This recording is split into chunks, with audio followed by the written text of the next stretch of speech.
저와 여러분은 예수님을 믿는 사람들입니다. 그리스도인이라고 이야기를 하죠. 그리스도인은 예수님께 속한 사람을 그리스도인이라고 합니다.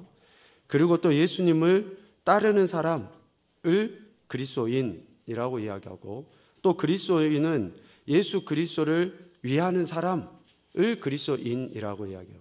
그러니까 예수 그리스도께 속해 있고 그분을 따르고 그분을 위해서 사는 사람이 그리스도인인 거예요. 그냥 단순히 교회 다니니까 그리스도인, 그러니까 우리는 다 그렇게 인정을 해줘요. 그렇게 부르기도 하고 성도라고 부르기도 해요. 그런데 실질적으로 내가 그렇게 예수님께 속해 있고 예수님을 따라가며 예수님을 위해서 살고 있는가? 라는 것들을 우리가 점검을 하는 거죠. 그래서 내 자신이 진정한 그리스도인으로서의 그런 태도를 나타내 보이는가? 라는 것들은 늘 생각해야 된다라는 것입니다. 그래서 예수 그리스도를 믿고 따르고 하는 그러니까 그리스도께 속한 이러한 사람의 모습이 되기 위해서는 첫 번째 시간에 우리가 했던 것처럼 그리스도를 믿어야지 돼요. 믿어야지. 믿는 것이 먼저 있어야지만이 그리스도인이 되는 것입니다. 여기에서 믿는다라는 말을 우리는 두 가지로 이해할 수 있어요. 예수 그리스도를 믿는다라고 할 때 그 믿는다라는 말은 첫 번째는 요한복음 1장 12절 말씀처럼 영접하는 거예요. 영접하는 거. 예수님을 믿는다라고 하는 표현은 그분을 나의 왕으로, 나의 주인으로, 더 크게 보면 하나님 아버지로 모셔드리는 그런 영접이 필요한 것이죠. 두 번째는 믿는다라고 하는 이 말은 자기를 부인하고 자기 십자가를 짊어지고 그분을 따라가는 것, 이것이 믿는다라는 거예요.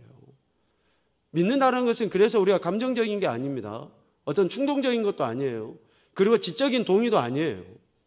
믿는다라는 것은 실질적으로 내가 내 자신을 부인하고 내게 주어진 십자가를 짊어지고 그분을 따라가는 것, 이것이 믿는 거예요. 그러니까 믿는다라고 하는 말은 두 가지의 변화를 이야기합니다. 첫 번째는 영접하는 것으로 내 정체성의 변화예요. 정체성의 변화. 내가 이전에는 세상에 속해 있고 더 심각하게는 이전에는 공중의 권세 잡은 자의 사탄 원수마귀에 속해 있었던 나지만 예수 그리스도를 영접함으로 인해서 나는 누구에게 속합니까? 그리스도께 속하고 하나님께 속하고 하나님을 아버지라고 부르는 그런 존재가 된 거예요. 그러니까 믿는다라고 하는 것은 이런 정체성의 변화를 이야기하고, 두 번째로는 마가복음 8장에서 말씀한 것처럼 자기를 부인하고 자기 십자가를 지고 따르는 것, 이것을 통해서 삶의 변화예요. 삶의 변화. 더 엄밀하게 이야기하면 목적의 변화죠. 목적의 변화. 이전에는 나를 위해서 살았어요. 이제는 내가 하고 싶은 대로 하면서 살았거든요. 이전에는 내가 추구하는 것이 전부인 것처럼 그렇게 생각하며 살았어요. 그러나 예수님을 믿는다라고 하는 사람은 그렇게 사는 사람이 아니에요. 내 삶의 목적이 바뀌어버리는 거예요. 목적의 변화입니다. 목적의 변화. 여러분들이 공부하고 여러분들이 돈 벌고 여러분들이 삶을 살아가는 그 목적이 뭐냐? 내 개인의 유익과 안달을 위해서, 안녕을 위해서 하는 게 아니에요. 오직 하나님의 영광과 하나님의 기뻐하시는 뜻을 위해서 사는 자. 그래서 삶의 변화예요. 삶의 변화. 이것이 없이는 내가 그리스도인이라고 말하는 것이 주저주저하게 돼 있어요. 실질적으로 내가 진짜 예수님의 영광과 하나님의 목적을 위해서 살아가고 있는가? 그것이 내 믿음이 온전하다라고 주님 앞에 평가받을 만한 믿음이 되는 것이죠. 그래서 삶의 변화, 또 사역의 변화, 목적이 달라짐을 이야기하는 것입니다. 그러므로 그리스도인은 예수 그리스도의 주인 되심을 믿고 예수 그리스도의 말씀에 의해 이전에 예수님 믿기 이전에, 영접하기 이전에, 삶의 목적이 변화되기 이전에 내 자신을 포기하는 사람이 그리스도인이에요. 이전에 내 자신을 포기하는 사람이 그리스도인입니다. 여전히 내 죄의 습성이나 또 여전히 내가 추구하는 것이 세상의 것 그대로다라고 하면은 심각한 거예요. 그리스도인이라고 세상 사람들에게 불리움을 받기가 매우 어려운 거죠. 똑같으니까. 예수님 믿는다라고 하는 것에는 이러한 정체성의 변화와 사역, 삶의 변화, 목적이 달라지는 것이 실질적으로 일어나야 돼요.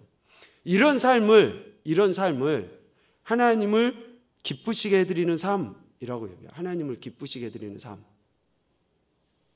정체성이 변화되고 또 삶의 목적, 사역의 목적이라고 해도 틀리지 않습니다. 우리 일의 목적이 변화된 그런 삶을 하나님을 기쁘시게 해드리는 삶. 왜 이것을 하나님을 기쁘시게 해드리는 삶이라고 이야기하냐면 우리 존재 이유 때문에 그래요. 소요리문답 1번처럼 우리 존재 이유와 목적이 뭡니까? 하나님을 영화롭게 하고 영원토록 그분을 즐겁게 해드리기 위해서 우리는 존재하는 거예요. 그러니까 이런 삶이 하나님을 기쁘시게 해드리는 삶이라는 것이고, 이러한 삶이 오늘 고린도후서 5장 19절 말씀처럼 예수 그리스도께서 감당하신 그 직책을 감당하는 삶, 즉 화목하게 하는 직책을 감당하는 삶이라고 할 수 있습니다. 여러분, 우리가 화목하게 하는 직책을 감당해야 될 이유가 뭐냐? 왜 그러는 거예요? 저 사람이 가니까 참 분위기가 좋아져, 이런 소리를 듣기 위해서 하는 게 아니에요. 저 사람이 오니까 좀 활력도 있어지고 뭔가 괜찮아져, 이런 소리가 아니에요. 예수 그리스도께서 하나님과 우리 사이에 화목제물이 되셔서 우리가 하나님과 화목되었기 때문에 우리가 가는 곳곳마다 이 화목하게 하는 직책을 감당하는 것이지, 좋은 소리 들으려고 신사 같다는 소리 들으려고 그런 게 아니에요. 목적이 분명해야지 됩니다. 우리는 예수 그리스도께서 그렇게 행하심과 같은 삶을 우리에게 명령하셨기 때문에 우리가 이 직책을 감당하는 것이고, 이러한 삶을 하나님께 영광 올려드리는 삶, 하나님이 기뻐하시는 삶, 즉 그리스도인의 삶이라고 이야기를 하는 거예요. 우리 그리스도인이라는 이 단어를 여러분들이 곰곰이 생각을 하셔야지 됩니다.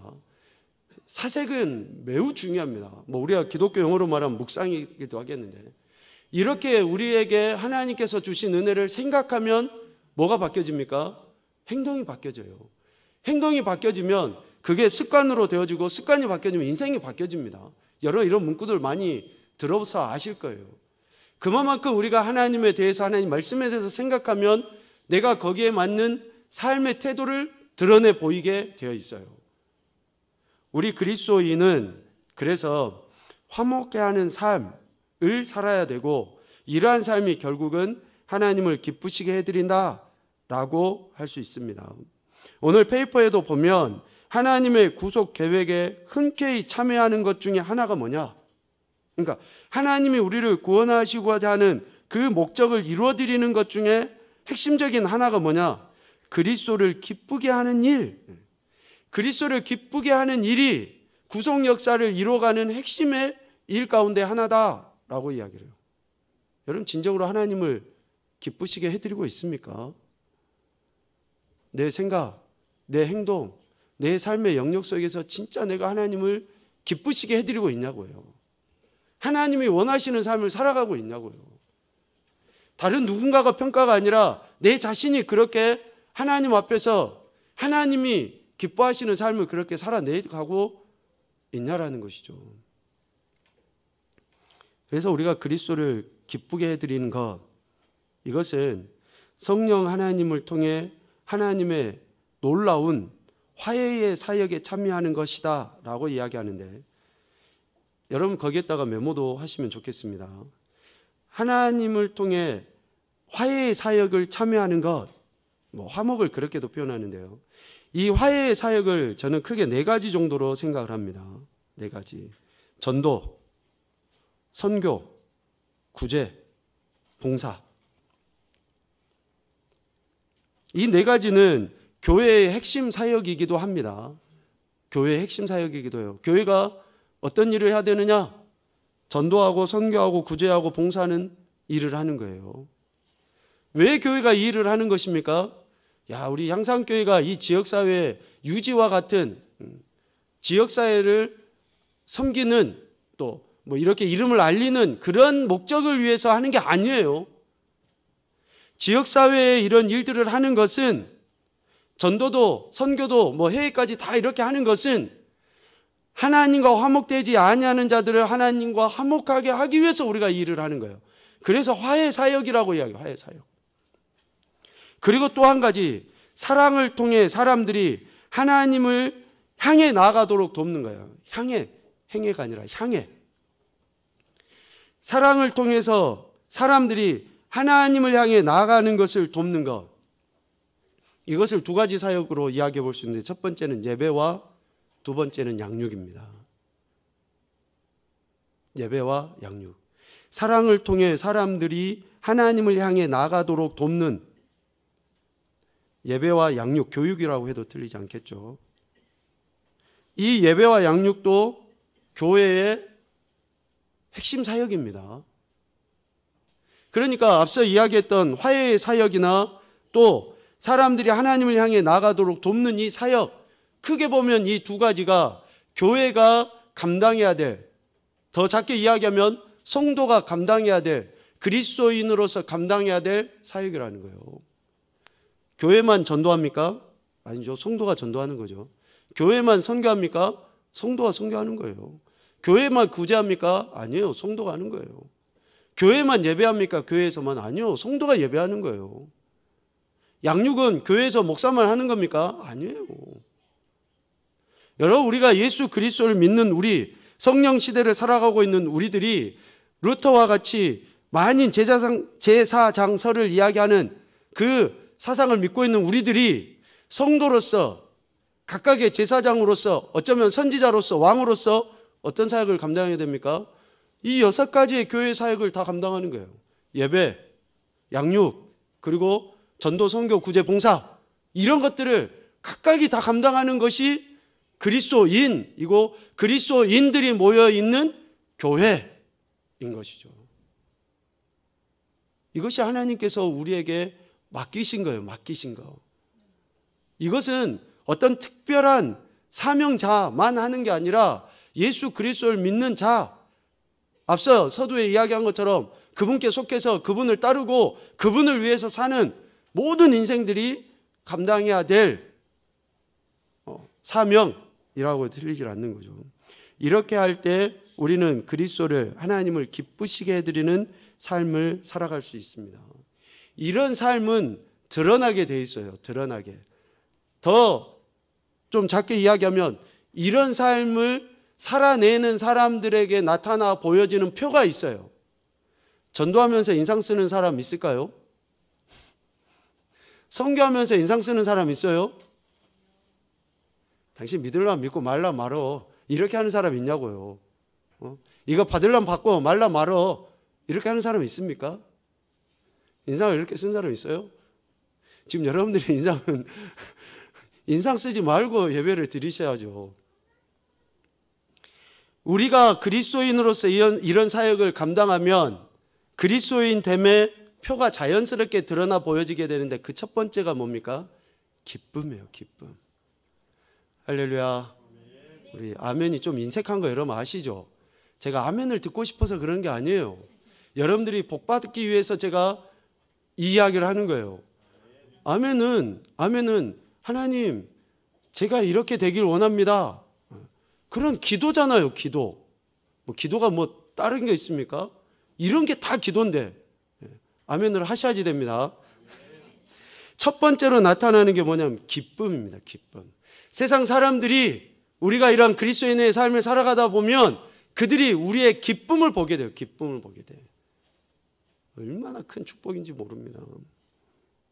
어떤 그리스도인 순교자는 기쁨은 하나님께서 함께 하신다는 것에 대한 최상의 증거이다. 저도 공감합니다. 하나님이, 성령님이 나와 함께 하신다라는 것의 최고의 증거가 뭐냐? 기쁨이에요. 우리 행복에 대해서도 이야기했죠. 세상 사람들은 물질이 있어야 하고 건강이 있어야 되고 명예가 있어야 되고 막 그래야지 행복하고 기쁨의 얼굴이 있어요. 그런데 예수님을 믿는 우리들은 그거하고는 상관이 없어요. 있으면 좋겠지만 없어도 기뻐야 되고, 아멘 할 때까지 이제 말을 좀 멈추고, 아파도 기뻐야 되고, 좀 문제가 잘 안 풀려도 기뻐야 되고, 이제 좀 이런 것들이 있는데 세상 사람들하고 똑같이 앞서 이야기했잖아요. 이전의 생활의 습관, 즉 사역, 삶의 목적이 바뀌어버리는 것이 그리스도인이에요. 삶의 목적이 바뀌지 않으니까 없으면 불평해요. 원망해요. 시기하고 질투하고 인상 쓰고 있어요. 여러분, 삶의 목적이 안 바뀌었다는 거예요. 사역의 목적이 안 바뀌었다는 거예요. 내가 예수님 입으로 믿기는 믿지만 내 삶의 목적이 바뀌질 않았어요. 더 엄밀하게 이야기하면 미안하지만 주인이 아직 안 바뀐 거예요. 주인이 아직 안 바뀌었으니까 물질에 연연하고, 주인이 아직 안 바뀌었으니까 명예에 연연하고, 주인이 안 바뀌었으니까 내 뜻대로 안 되면 막 분이 나고 그러는 거예요. 주인이 바뀌었으면 주인의 뜻대로 하게 되어 있거든요. 여러분, 우리가 예수님을 입으로 믿는다라는 정도의 문제가 아니라 진짜로 그분을 내 왕의, 내 주인으로 모셔드렸다 그러면 삶의 목적이 바뀌어져야 돼요. 이게 예수님 믿는 겁니다. 예수님 믿는 것은 이게 예수님을 진짜 믿는 거예요. 이런 사람들은 세상에 감당할 수 없는 사람들이에요. 힘들고 어렵고 하는데도 웃어요. 죽이려고 총칼을 들이미는데도 웃어요. 어떻게 그 사람들이 감당할 수 있겠습니까? 그 사람들이 그런 사람들을 감당을 못해요. 톱으로 켠다 할지라도 그들이 찬양하고 있어요. 우리 염산교회 가서 봤잖아요. 그 조그만 애들이 돌을 메고 바다에 던지는데도 찬양하고 있어요. 여러분, 이게 예수님 믿는 거예요. 이게 없어가지고 인상 쓰고 불평하고 세상 사람들하고 똑같이 하는 것은 진짜 예수님 믿는 게 아니에요. 미안하지만 지적인 동의로 내가 예수님 믿어? 알아? 라고 하는지는 모르겠지만 삶이 변화되지 않는 것은 실질적으로 진짜 그분이 나의 주인이고 나의 왕이라고 고백하지 않았다고 해도 틀리지 않을 것 같아요. 그래서 여러분, 예수님 믿고 그리스도를 기쁘시게 해드리는 것의 첫 번째는 내 안에 기쁨이에요. 여러분, 우리가 성령의 열매 다 여러분들 암송하고 있을 거예요. 성령의 열매가 뭡니까? 성령의 열매. 성령님이 내 안에 계시다는 증거가 뭐냐고요. 증거가. 하나님을 사랑할 수 없는 내가 하나님을 사랑하게 되고, 우리 집사님 기도도 있지만 정말로 내 안에 하늘보다 높고 바다보다 깊고 온 우주보다도 크신 하나님의 측량할 수 없는 사랑이 내 안에 있어서 내가 도저히 사랑할 수 없는 인생을 사랑하게 되는 거, 이게 성령님이 내 안에 계시다는 증거 아니에요? 그리고 두 번째가 뭡니까? 희락, 기쁨. 성령님이 내 안에 계신 증거가 뭐예요? 기쁨이죠, 기쁨. 여러분, 기쁘십니까? 기뻐하셔야지 돼요. 기뻐할 수 없지만 기뻐하셔야지 돼요. 이거는 강요가 아니라 우리 안에 성령님이, 여러분 기억하십시오. 우리 육신의 생각과 성령님의 생각은 항상 싸웁니다. 대치되게 돼 있어요. 성령님의 생각은 기뻐할 수 없는데 기뻐하라라는 거예요. 내 육신의 생각은 기뻐할 수 없으면 인상 쓰고 불평하고 원망하게 돼 있어요. 그런데 하나님께서 내 안에 계시다라는 그 증거의 핵심은 뭐냐면, 기뻐할 수 없는 것에 대해서 강요가 아니라 내 안에 성령님이 역사하시도록 내가 입술로 고백하는 거예요. 그래서 내가 기뻐할 수 없지만 기쁘다, 감사할 수 없지만 감사합니다 라고 고백하는 것을 통해서 내 안에 성령님이 역사하신다라는 것을 증명해 보이는 거예요. 이제 저만 인상 쓸 테니까 설교할 때 제가 강조해서 하니라고 인상을 쓰는 거지, 제가 기분 나빠서 인상 쓰는 건 절대 아니에요. 여러분들도 이야기할 때 강하게 강조하다 보면 인상이 써지잖아요. 제가 그런 거니까 저만 인상 쓸 테니까 여러분들은 기뻐하십시오. 자, 갈라디아서 5장 22절 23절 말씀 같이 보도록 하겠습니다. 시작.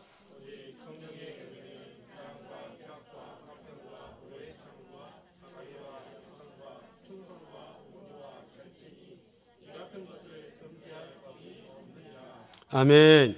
여기에서 희락이라는 말은 헬라어로 카라예요. 카라. 이 카라라는 단어는 그리스도인들이 환난과 고통, 어려운 상황 속에서도 얻을 수 있는 것이라고 표현을 한답니다. 그러니까 환난과 고통, 어려운 상황 속에서도 얻을 수 있는 것, 그러니까 어떤 행태적인 것이 아니라 우리의 마음의 상태, 이것이 기쁨이에요. 이것이. 그러니까 고통이 있어요. 없는 게 아닙니다. 힘들고 어려워요. 다른 사람들하고 똑같이. 그런데 신기하게 내 안에서는 그것이 전혀 염려가 안 되는 건 아니지만 그래도 염려되는 것보다도 오히려 마음에 평안도 있고, 오히려 마음에서 좀 뭔가 알 수 없는, 표현할 수 없는 좀 이런 그런 것들이 있는 거예요. 그런 것들이. 그런 것을 전라도 사투리로 뭐라고 하는지 아시죠? 거시기. 그러니까 내 안에 거시기가 있어요. 그러니까 좀 뭐라 그럴까요? 막 크게 요동침이 없는 거죠. 그런 것이 있는 거예요. 갈라디아서 5장 23절에 보면 성령의 열매들을 이야기하고 이 같은 것을 금지할 법이 없다라고 이야기하는데요. 세 가지의 의미가 있습니다. 첫 번째, 세상적이고 인간적이지 않다라는 않다라는 거예요. 성령의 열매는 세상적이고 인간적이지 않다. 두 번째는 하늘로부터 오는 것이다. 세 번째는 주 안에서 얻어지는 것이다. 성령의 열매는 그거예요. 성령의 열매는 절대 세상적이거나 인간적이지 않아요. 여러분, 이런 단어들 세상 사람들도 다 써요. 사랑, 희락, 화평, 오래 참음, 자비, 양성, 충성, 온유, 절제, 이런 것들 다 써요. 그런데 이것은 세상적이지 않아요. 오직 위로부터 오는 것이고 주님 안에서 얻을 수 있는 것이기 때문에 결코 이런 성령의 열매는 세상 사람들은 이해를 못해요. 이해를 못해요. 그러니까 우리를 이상한 사람 취급할 수밖에 없어요. 그들은 이해가 안 되니까. 우리가 환난과 고통 속에서도 이러한 열매들을 나타내 보이면 저 사람들은 우리를 이해를 못해요. 저렇게 힘든데 어째 저렇게 얼굴에서 웃음기가 있을까? 이렇게 좀 이해를 못해요. 그 사람들은. 이해를 못하는 것이 당연해요. 그렇게 이해를 못하도록 만들어줘야 돼요. 저 사람들이. 근데 우리가 계속 그렇게 살아가다 보면은 알게 돼요. 이제 자연스럽게 알게 됩니다. 그래서 이 성령의 열매는 그리스도인들만이 가진 특권입니다. 특권. 거기다 써놓으세요. 꼭. 성령의 열매는 그리스도인들만이 가진 특별한 권리예요. 특별한 권리. 엄청난 축복입니다. 그래서 우리는. 근데 이 엄청난 특권을 우리가 소유했음에도 불구하고 소유했습니다. 이미. 자, 아멘 한번 할까요? 아멘. 성령의 열매는 내가 밤낮 쉬지 않고 한다고 해서 되어지는 게 아니라 이미 내 안에 성령님이 계시잖아요. 그러면 내 안에서 이미 그 성령의 열매들이 있는 거예요. 있는 거. 없잖아요. 안 나타나잖아요. 내 안에 성령 하나님이 내주하고 계심을 여러분 믿습니까? 그러면 성령의 열매가 이미 있어요. 그것을 우리가 어떻게 해야 됩니까? 계속 생각하고 말씀을 쫓아 살아가다 보면은 어떻게 하냐면 드러나게 돼요. 안 드러져요. 그러니까 밭에 감추어져 있는 것 같이 감춰져 있는데 우리가 그렇게 말씀을 따라 살고 하다 보면 그게 드러나 보여져요. 드러나 보여져. 이것을 발견이라고 해요. 발견. 안에 있잖아요. 그러니까 그게 드러나 보여지게 되는 거예요. 성령의 열매를 맺기 위해서 우리가 성경을 일독하면 사랑의 열매가 맺혀. 이렇게 하는 게 아니에요. 그렇게 하는 게 아니고 내가 그것을 계속 생각하고 성령님, 내 안에 계신 성령님이 이끄시는 대로 살아가다 보면 그게 차츰차츰 이제는 눈으로 보여지게 되어지는 거죠. 그래서 성령의 열매는 그리스도인의 특권이라고 이야기하고, 두 번째로 우리가 그리스도인됨의 표, 즉 하나님을 그리스도를 기쁘시게 해드리는 삶을 통해 그리스도인됨의 표가 다른 사람들에게 어떻게 나타나 보여지느냐 하면은 인격적으로 안정된 모습으로 나타납니다.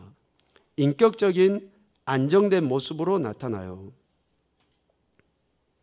우리가 살아가고 있는 이 시대에 참 혼란스럽고 혼탁합니다. 정말로 도저히 인간으로서는 상상할 수 없는 그런 일들이 일어나고 있어요. 그 폐륜적이고 일어나지 않아야 될 그런 엄청난 죄악들, 주님이 말씀하신 것처럼 소돔과 고모라보다 더 훨씬 더 심각한 그런 타락의 문제들이 인간성 상실에 양심이 없어진 그러한 시대를 우리는 살아가고 있어요. 이런 시대에 사람들은 그리스도인들을 통해서 무엇인가 보기를 원해요. 그게 뭐냐면 내적인 평화,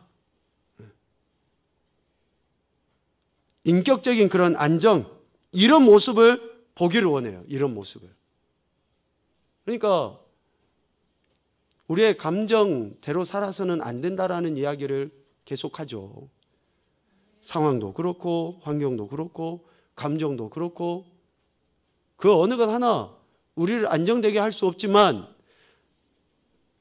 절대 진리이신 예수 그리스도 그분의 말씀이 우리에게 참된 피난처가 되기 때문에 우리는 어때요? 그 안에서 안정을 얻어 누리는 거죠. 그리스도인이 그래서 평화를 누리는 것, 모든 상황, 감정, 소유가 주님의 것이라고 고백을 해버리면 그 안에서 우리는 평안을 누리게 되는 거죠. 안정을 얻습니다. 안정을. 여러분, 내가 짊어지고 있기 때문에, 내가 하려고 하기 때문에 여러분, 우리가 이렇게 힘든 거예요. 우리가 다 맡긴다고 이야기하는데 다 맡기지 못하잖아요. 이 이야기하면 여러분 또 웃으실 거예요. 저는 예화를 잘 모르지만 옛날에 들었던 이야기. 예전에 시골에 할머니가 장에 가려고 여러분 버스를 탔는데 뒤에서 끙끙끙끙 거리는 소리가 나더래요. 그래가지고 뒤를 딱 돌아봤더니 할머니가 뭐하고 있었어요? 장에 가려고 팔 것을 머리에다 이고 버스를 타고 있었던 거예요. 왜? 나를 태워줬는데 이 짐까지 내려놓으면 얼마나 미안해. 여러분, 우리가 꼭 그 짝이에요. 내가 진짜로 예수님을 믿으면 나의 모든 것이 주님의 것인데, 주님께 속했다라고 이야기했잖아요. 주님께 속했다라고 이야기했어요. 그런데 내 문제는 주님이 해결하시지 못할 것처럼 내가 하려고 해요. 내가 처해져 있는 이 상황은 주님이 개선하지 못할 것처럼 내가 개선해 보려고 해요. 여러분, 얼마나 우리가 어리석은지 몰라요. 누차 이야기하죠. 모든 것입니다. 모든 것. 아멘입니까? 모든 것이 주님께 속해 있는 거예요. 나의 모든 것이. 내 소유, 내 건강, 이런 모든 것뿐만이 아니라 나의 기도의 제목뿐만이 아니라 나의 결핍, 나의 장애, 나의 연약함, 나의 부족함, 나의 어리석음, 이런 모든 것도 다 주님의 것이에요. 그러니까 우리가 주님께 그렇게 맡겨버리면 주님이 내 삶에 가장 필요적절하게 해결해 주시는데, 그렇게 맡기지 못하니까 내 안에 내적 평안이 없는 거예요. 안정이 없습니다. 인격적인 안정이 없어요. 예수님 믿는 사람들도 뭔가 풀려지면 좋아가지고 웃고, 풀려지지 않으면 인상 쓰고 있고. 여러분, 이런 모습이 그리스도인이 아닌 사람들이 봤었을 때는 불안한 거예요. 실질적으로 왜 예수님 안 믿는 사람들이 지금 예수님 믿는 사람들을 그렇게 멸시하고 조롱하는가? 저는 다른 이유가 아니라 바로 이거라고 생각해요. 이 혼란한 시대에 자기들하고 똑같이 안절부절하니까 손가락질하는 거예요. 자기들하고 똑같이 그냥 염려하고 근심하고 걱정하니까, 평안이 없으니까 세상 사람들이 그렇게 우리를 조롱하고 무시하고 인정을 해주지 않아요. 인정을 해주죠. 이사야서 26장 3절 말씀 봅시다. 주께서 심지가 견고한 자를 평강하고 평강하도록 지키시리니 이는 그가 주를 신뢰함이니이다. 아멘. 우리가 주를 신뢰하면 하나님께서 우리에게 평강하고 평강하도록 지키신다. 여러분, 성경의 구조 아시죠? 두 단어를 연거푸 쓰시는 것은 뭐예요? 반드시 그렇게 하신다는 거예요. 반드시. 다른 말씀들도 반드시 이루시지만 특별히 강조해서 반드시 그렇게 하신다라는 것을 의도적으로 나타내 보이기 위해서 하나님께서 이렇게 동일한 단어를 반복해서 쓰십니다. 심지가 견고해서 주를 신뢰하는 자를 반드시 평강하도록 인도해 주십니다. 여러분, 축복합니다. 우리의 삶은 그렇게 주님을 신뢰하기만 하면 돼요. 주님을 믿고 따르기만 하면 됩니다. 그러면 내가 하려고 하는 것보다도 훨씬 더 정확하고 분명하게 하나님께서 원하시는 그 뜻대로 우리에게 이런 안정을 주시는 거죠. 그래서 사도 바울도 이렇게 고백하면서 자신 안에 있는 내적 평강을 나타내 보였죠. 잘 아는 것처럼 빌립보서 4장 11절 하반부에 이야기합니다. 어떠한 형편에든지 나는 자족하기를 배웠다. 어떤 형편에든지 어떤 상황에서든지 하나님이 허락하신 것에 대해서 감사했다. 평안을 누렸다. 다 틀리질 않는 말이겠죠. 그렇게 했던 거예요. 그렇게. 자, 마지막 세 번째로는 우리가 주님을 기쁘시게 해드리는 삶을 통해서 그리스도인됨의 표를 다른 사람들에게 어떻게 나타내 보이냐면요, 예수 그리스도의 이름으로 행하는 선행을 보게 됩니다. 예수 그리스도의 이름으로 행하는 선행. 앞서 우리 교회 사역에 대해서도 이야기했죠. 분명하게 주님의 이름으로 하는 거예요. 예수 그리스도의 이름으로 행해지는 이 선행을 사람들이 보게 돼요. 실질적으로 다른 사람들도 많이 선행을 합니다. 안 믿는 사람들도 한다고 해요. 그러나 우리가 그렇게 행하는 것이 예수님 믿는, 그러니까 다른 그리스도인들에게 행하는 것보다도 안 믿는 사람들에게 그렇게 행해지는 것으로 더 나타나 보여질 때에 그들은 우리의 행동에 주목하게 돼요. 담장을 넘어라는 말이 있죠. 우리가 이 교회 공동체 안에서뿐만이 아니라 교회 공동체 밖의 사람들에게 누구의 이름으로 해야 됩니까? 그리스도의 이름으로 행할 때에 그들이 누구를 보게 됩니까? 그리스도를 보게 돼요. 그리스도를. 지금 그 이야기를 하는 거예요. 그리스도인의 생활이 세상 사람들의 것과는 다르다라는 것을 우리의 이러한 그리스도의 이름으로 행해지는 선행을 통해서 그들이 알게 되는 거죠.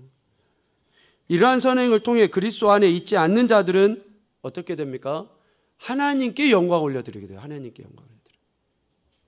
내가 내 이름으로 하면 그가 나에게, 우리 그 환대에도 이야기했죠. 갚을 것이 없는 사람들을 청하는 거예요. 갚을 것이 없는 사람을 청하는 이유가 뭡니까? 그들이 내게는 안 갚지만 누구에게는 영광 올려드리는 거예요? 하나님께 영광 올려드리는 거예요. 우리가 그리스도의 이름으로 선행을 하는 이유도 바로 그거예요. 내 이름으로 하면 그들이 내게 안 갚았을 때 내가 어떻습니까? 서운해요. 내가 콩 한 쪽 줬는데 저거는 안 줘? 이렇게 해요. 그리스도 이름으로 해버리면은 그가 내게 안 갚아도 아무런 마음이 없어요. 서운하지도 않아요. 왜? 나도 누구에게 한 거예요? 그 사람에게 한 게 아니라 하나님께 한 거니까. 그리스도 이름으로 했다라는 말의 의미는 이거예요. 내가 저 사람에게 행한 것이 아니라 나는 그냥 하나님께 행한 거고, 저 사람은 내게 받은 게 아니라 하나님께 받은 거고, 그러니 상호간에 어떤 쓴마음이 생기지를 않아요. 그래서 그리스도의 이름으로 선행을 행하는 것이 안 믿는 자들이 우리를 그리스도인으로 보게 되고 우리가 하나님을 기쁘시게 해드리는 것을 그렇게 보게 되는 거예요. 그렇게. 마태복음 5장 16절에 주님이 말씀하십니다. 같이 보죠. 이같이 너희 빛이 사람 앞에 비치게 하여 그들로 너희 착한 행실을 보고 하늘에 계신 너희 아버지께 영광을 돌리게 하라. 아멘. 너희 착한 행실을 보고 그들이 하나님 아버지께 영광을 올려드리게 하는 것입니다. 우리의 선행은 바로 이거예요. 착한 행실. 이 착한 행실은 하나님의 뜻을 드러내 보이는 겁니다. 하나님의 뜻을 드러내 보이는 것. 그러니까 우리가 하나님의 말씀대로 사는 것을 드러내 보이는 거예요. 말씀대로 예배도 드리고, 말씀대로 봉사도 하고, 말씀대로 구제도 하고, 말씀대로 전도도 하고, 선교도 하고, 그러니까 말씀대로 행하는 것, 이것이 착한 행실이지, 말씀대로가 아닌 것은 나를 드러내는 것에 지나지 않는 거죠. 그것은 착한 행실이 될 수 없는 거예요. 그러니까 세상 사람들은 그러한 사람들의 모습을 보면은 별로 고맙게 여기지를 않아요. 숫자적으로 보고 그렇게 하는 거예요. 그러니까 정말 작은 교회가 이런 주님의 이름으로 행하는 것을 보면 처음에는 사람들이 자기나 잘 살지 이렇게 하다가도 계속적으로 이것을 행해 나가면 정말 그 안에서 무엇을 보게 됩니까? 그리스도의 사랑을 보게 되는 거예요. 큰 교회가 한번 이만큼 해가지고 딱 하잖아요. 그러면 저 큰 교회니까 할 수 있어. 한 번은 그렇게 생각해요. 근데 지속적으로 꾸준히 하잖아요. 그러면 뭘 보게 됩니까? 그리스도의 사랑을 보게 되는 거예요. 그래서 꾸준히 하는 게 중요해요. 한 번 하다가 마는 거 별로 의미 없습니다. 꾸준히 하는 거예요. 꾸준히. 안 믿는 사람들은요, 우리가 한 번 해가지고 하는 것을 가지고 그 인정을 안 해줍니다. 지속적으로 그렇게 할 때에, 왜? 지속적으로 하는 것이 뭐라고 생각합니까? 진짜구나. 진짜구나. 그렇게 생각하는 거예요. 여러분 관계성 속에서도 그러잖아요. 사람들이 뭔가 감정이 딱 돼가지고 한 번 하는 것은 그게 저 사람이 앞으로 또 할까? 이런 의구심도 들고 한 번 하고 에이 많은 거 아니야? 막 이렇게 생각도 드는 거이잖아요. 그러니까 꾸준하게 하는, 꾸준하게. 마태복음 7장 16절 전반부에서도 이야기합니다. 그들의 열매로 그들을 알지니. 그래서 우리가 주님의 이름으로 이렇게 행해지는 지속적인 그런 삶을 통해서 진짜 우리가 누구인지가 증명되어 보여지는 것이죠. 자, 성령의 열매는, 앞서 우리가 이야기했던 성령의 열매는 우리 죄악된 본성의 열매와는 아주 다릅니다. 죄악된 본성의 열매와는 아주 달라요. 우리 갈라디아서 5장 19절부터 21절까지 말씀을 찾아보겠습니다. 오늘 본문 다음에 있죠. 갈라디아서 5장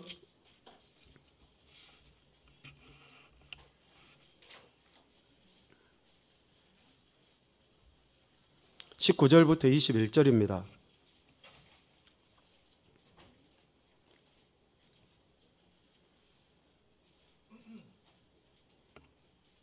찾으셨으면 같이 보죠. 육체의 일은 분명하니 곧 음행과 더러운 것과 호색과 우상 숭배와 주술과 원수 맺는 것과 분쟁과 시기와 분냄과 당 찢는 것과 분열함과 이단과 투기와 술 취함과 방탕함과 또 그와 같은 것들이라. 전에 너희에게 경계한 것 같이 경계하노니 이런 일을 하는 자들은 하나님의 나라를 유업으로 받지 못할 것이요. 아멘. 이게 육체의 열매, 육체의 일이고 22절, 23절에는 성령의 열매를 이야기하시는데 이 성령의 열매는 이런 육체의 일과는 분명히 대조됩니다. 전혀 다릅니다. 그런데 여러분, 이 갈라디아서의 말씀을 우리가 주의 깊게 읽고 생각해야 될 이유가 뭐냐면 이 육체의 일을 하는 자는 무엇을 받지 못한다고 이야기했습니까? 하나님 나라를 유업으로 받지 못한다고 이야기합니다. 자, 이 갈라디아서의 말씀은 안 믿는 사람들에게 하는 이야기입니까? 믿는 갈라디아 교회에 하는 이야기입니까? 믿는 갈라디아 교회 성도들에게 하는 이야기예요. 그래서 서두에 했던 이야기를 여러분, 정체성의 변화와 삶의 변화를 이야기했죠. 삶의 목적의 변화.